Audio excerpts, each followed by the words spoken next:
আসসালামু আলাইকুম, আমি আমানুল্লাহ। 40 দিনে 1 লক্ষ টাকার সেল চ্যালেঞ্জের আজকে কিন্তু 21 নাম্বার দিন। আর আজকে আমি আপনাদের জানাবো আমি এই 21 দিনে সর্বমোট কয় টাকা সেল করছি, সেটারই একটা ছোট্ট ধারণা দিব এই ভিডিওতে। তো সকাল সকাল এসেই কিন্তু দোকানটা খুলে ফেললাম, আলহামদুলিল্লাহ। এসেই সাথে সাথে 100 টাকা সেল করে ফেলছি। আপনারা অনেকেই বলেন যে ভাই আপনার গ্লাস প্রোটেক্টরের ব্যবসাটা আমি করতে চাই। জি ভাই, করতে পারেন, অবশ্যই ভালো হবে। কিন্তু ভাই এখানে যে অসুবিধা সেটা হচ্ছে ভাই গ্লাস প্রোটেক্টরের মডেলটা মিলাতে অনেক ঝামেলা, সেটা আপনিও জানেন আমিও জানি। কিন্তু আপনি যদি একবার শিখতে পারেন অবশ্যই ভালো কিছু হবে। আর এটা কিন্তু হিউজ পরিমাণ লাভ থাকে, প্রায় 50-50 মতোই লাভ থাকে এটাই। আবার আপনারা অনেকেই বলেন যে ভাই এই গ্লাস প্রোটেক্টরে কেমন লাভ থাকে। ভাই সেটা বললে মার্কেট নষ্ট হয়ে যাবে, যার কারণে আমি সেটা বলি না। কারণ অনেক দোকানদার আছে আমাকে বলে যে ভাই আপনি অবশ্যই এটা রেট বলবেন না, কারণ এতে আমাদের সমস্যা হয় দোকানদারি করতে। কারণ অনেকে আছে ব্যবসা করতে চায় না, কিন্তু আইসে জিজ্ঞাসা করে যে ভাই এটা পাইকারি দাম কত, যার কারণে আমি কিন্তু বলতে চাই না। অনেকে বলি কিন্তু আমি বলতে চাই না, বললে অনেক সমস্যা হয়। আবার অনেকে আছে যে ভাই আমি দোকানদারি করব কিন্তু পজিশন পাই না, কোন জায়গায় বসলে ভালো হবে। ভাই জায়গা তো আর আমি খুঁজে দিতে পারবো না, আপনার সেটা খুঁজে নিতে হবে।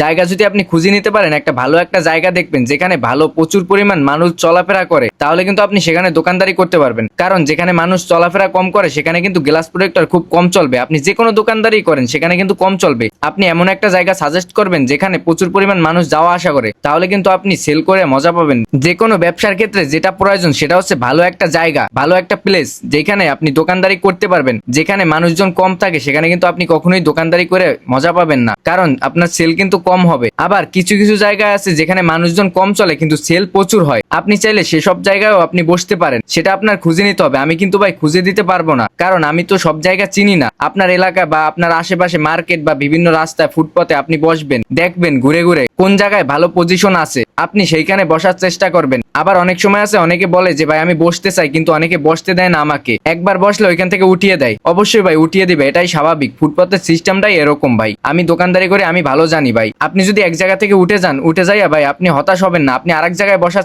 জায়গায় বসার চেষ্টা করবেন। ইনশাআল্লাহ আল্লাহ তাআলা যদি চায় আপনি ভালো একটা পজিশন পেয়ে যাবেন ভাই। ধৈর্য ধরে আপনাকে জায়গা খুঁজে নিতে হবে, তাহলে কিন্তু ভালো হবে ভাই। ইনশাআল্লাহ সেলও ভালো হবে। দেখেন ভাই আপনাকে একটা বাস্তব কথা বলি, আমি যেভাবে আপনাদের বুঝিয়ে দিচ্ছি এরকম কিন্তু কোনো দোকানদার আপনাকে বুঝিয়ে দিবে না। তাই আমি বলি কি আপনারা ঘরে বসে না থেকে যে কোনো ছোট্ট উদ্যোগ নেন, ইনশাআল্লাহ ভালো কিছু হবে। আর আমার কাছ থেকে নতুন নতুন টিপস পেতে অবশ্যই পেজটাকে ফলো দিতে কিন্তু ভুলবেন না। আপনারা অনেকেই জিজ্ঞাসা করেন যে ভাই আপনি এই 21 দিনে সর্বমোট কয় টাকা সেল করছেন আপনার এই সেল চ্যালেঞ্জের, আর সেল চ্যালেঞ্জের কতদিন বাকি আছে এবং কয় টাকা বাকি আছে। জি ভাই, আমার সেল চ্যালেঞ্জের আর মাত্র 19 দিন বাকি আছে। আলহামদুলিল্লাহ আমার যে পরিমাণ সেল হইতেছে, ইনশাআল্লাহ 40 দিনে 1 লক্ষ টাকার সেল চ্যালেঞ্জ পূরণ হয়ে যাবে। আর আপনারা অনেকেই জিজ্ঞাসা করতেছেন যে ভাই আপনি 40 দিনে 1 লক্ষ টাকার সেল চ্যালেঞ্জ নিছেন, কত টাকা আপনি সেল করছেন এই 21 দিনে। ভাই আমি এই 21 দিনে সর্বমোট সেল করছি 50,300 টাকা, আলহামদুলিল্লাহ। আর কিন্তু 19 দিন বাকি আছে, ইনশাআল্লাহ হয়ে যাবে। যদিও 2-3 হাজার টাকার মতো শর্ট আছে, ইনশাআল্লাহ হয়ে যাবে, কারণ এখন মাসের শেষ চলে। আর 1 তারিখের পরে কিন্তু সেল প্রচুর পরিমাণ ভালো হতে পারে ইনশাআল্লাহ। আপনারা সবাই দোয়া করবেন আমি যেন সেল চ্যালেঞ্জটি পূরণ করতে পারি। আর আজকে সেল করছি 2200 টাকা মোট। তো আজ ভিডিওটা এই পর্যন্তই। ভিডিওটা ভালো লাগলে অবশ্যই পেজটাকে ফলো দিয়ে আমার সাথেই থাকবেন।